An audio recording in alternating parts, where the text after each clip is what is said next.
Kalabaw lang daw ang tumatanda na pag-iwanan man ng panahon, gusto pa rin nilang makakuha ng diploma. Kaya kasabay ng mga batang nagbabalik eskwela, sina lolo at lola, back to school din.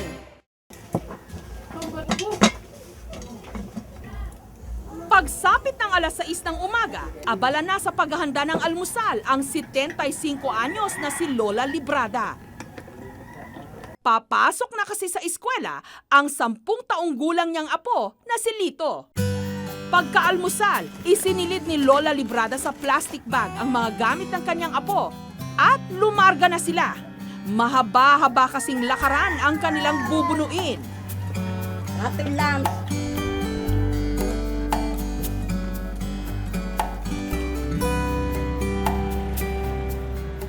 Pwede ibilin sa nako ni siya, ma'am. Matapos niyang maihatid ang kanyang apo sa classroom nito sa grade 4, diretso naman siya sa isa pang silid-aralan.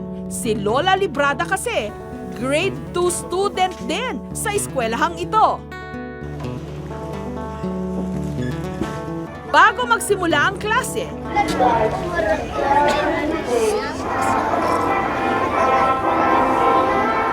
flag ceremony muna.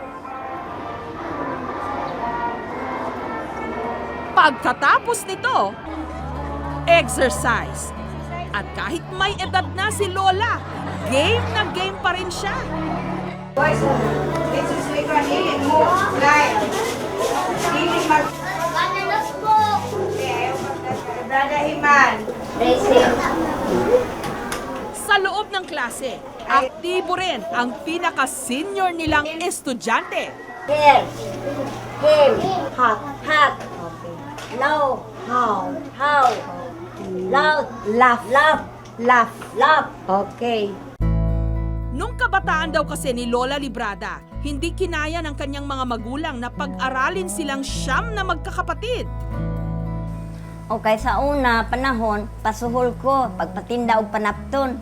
Tapos, naamay mag-istorya nga, magsabot-sabot sila niya, ako ang panapton, kay giagaw man.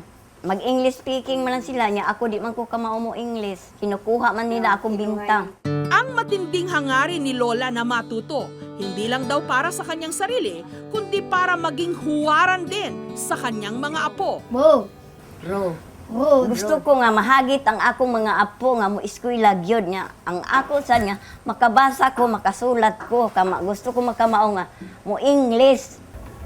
Nalipay ko sa akong lola, musuwat nga mo kuan.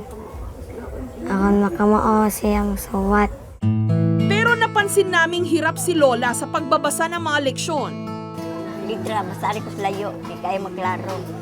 Ahoy, ahoy, ahoy. Gusto niyang pumasok talaga yung usual na grade 1, grade 2, para daw gusto niya ma-experience yung kasama yung mga bata dahil hindi daw niya yung na talaga na-experience, hindi talaga siya nakapag-aral. Gusto niya mag-aral talaga.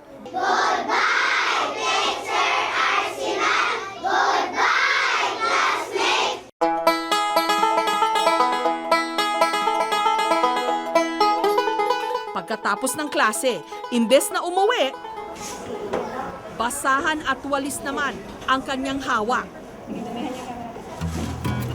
Working student kasi si Lola Librada. Nagtatrabaho rin sa paaralang ito bilang janitress at hardinera. Kaya libre na ang kanyang pag-aaral. Kumikita pa siya ng 500 pesos kada buwan.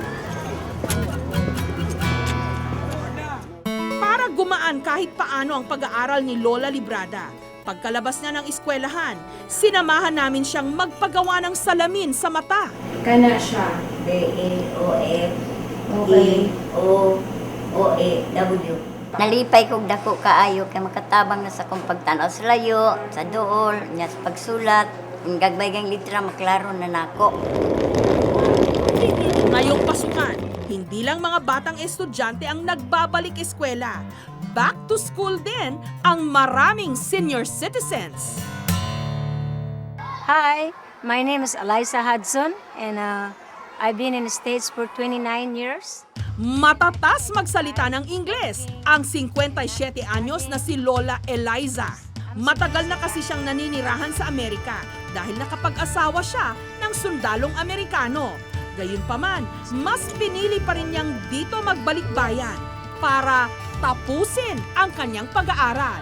We are a big family, 7 brothers and 7 sisters. And my mom and my dad, they don't have money. That's why in the young age, my mom put me on the people that they have money, they're rich, and like just sweeping the floor. Dito sa Dumanhog Central School sa Cebu, pumapasok si Lola Eliza bilang grade 3 student. Why is it that we are going to use the courteous expression every time we are going to communicate with other people? To be polite to the other person. Okay, now, Doble kayo daw siya para makasabay sa mga bata niyang mga kaklase. okay. So, Kahit pa raw abutin siya ng ilang taon, sisikapin niyang magka-diploma. That's my dream in my life. If I'm still alive, I can do it. You know, as long the Lord there, they don't get me yet. Kahirapan ang madalas na dahilan kaya marami tayong mga kababayan hindi nakakatungtong sa eskwelahan. Ang problemang ito, pinalala pa sa ibang mga lugar kung saan hindi matigil-tigil ang kaguluhan. Sa probinsya ng Lanao del Sur, maraming matatanda ang hindi marunong magsulat o magbasa. Bilang pangontra sa kamangmangan, nagsasagawa ang Literacy for Peace and Development Project o LIPAD ng espesyal na klase para sa mga senior citizen na naghahangad pa ring matuto. Katulad ng 80 anyos na si Lola Pori. Wala raw eskwelahan noon sa bundok at takot daw sa mga Amerikano ang kanyang mga magulang kaya hindi siya nakapag-aral. Kahit mahina na ang kanyang tuhod, tuloy lang si Lola Pori sa pagtahak ng daan tungo sa minimithing karunungan. Ako mga kila saka mga katidun tamang apo. Nana. Dito mga lukat sa kanap. Dakwin ang pakakila saka pedagwi sila. Nung una, sabi nila, mahirap yan. Hindi nga ako nag-aral noon, ngayon pa. Pero nung malaman nilang makaka-benefits ito sa kanila, kaya na-convince sila na mag-aral. Sadyang walang huling biyahe pagdating sa edukasyon. Napatunayan yan ng 78 anyos na si Lolo Miguel. Nito lang nakaraang Marso, graduate si Lolo Miguel sa kursong Political Science sa University of the Visayas sa Dalaguete, Cebu. Dahil din sa kahirapan, agad na nag-asawa at nagtrabaho noon si Lolo Miguel, imbes na magkolehiyo. Sa pagsisipag niya bilang plumbing contractor, napag-aral niya ang kanyang 18 anak. Kaya nung nakasilip siya ng pagkakataon, siya naman ang nagbalik eskwela. When I am sitting alone, still I am very happy when I can remember that I have already finished. Ang kanyang pagtatapos, bunga naman ang pagtataguyod sa kanya ng kanyang mga anak. Para sa kanyang junior na si Migs, wala raw silang panghihinayang sa ginastos nila sa pag-aaral ng kanilang ama. Sukli raw nila yon sa kabutihan nito. Napakasaya talaga. Ito ba yung pinakamasayang oras na nakamta namin? Parang isa kaming magulang na may pinapag-aral na anak. Pero si Lolo Miguel, hindi pa nakontento sa kanyang naabot. Balak daw niya ngayong mag-aral ng abogasiya o law. Mag-practice ako as soon as I can finish this course. When I will be a lawyer, kung mayroon pang buhay, ayaw ko na sa ibang mga trabaho kundi to practice. That is my ambition. Marami ang nagsasabi, ang pag-asenso ng isang tao o bayan nakasalalay sa magandang edukasyon. Anumang edad o kalagayan sa buhay, ang edukasyon karapatan ng bawat isa sa atin at yamang tataglayin habang buhay.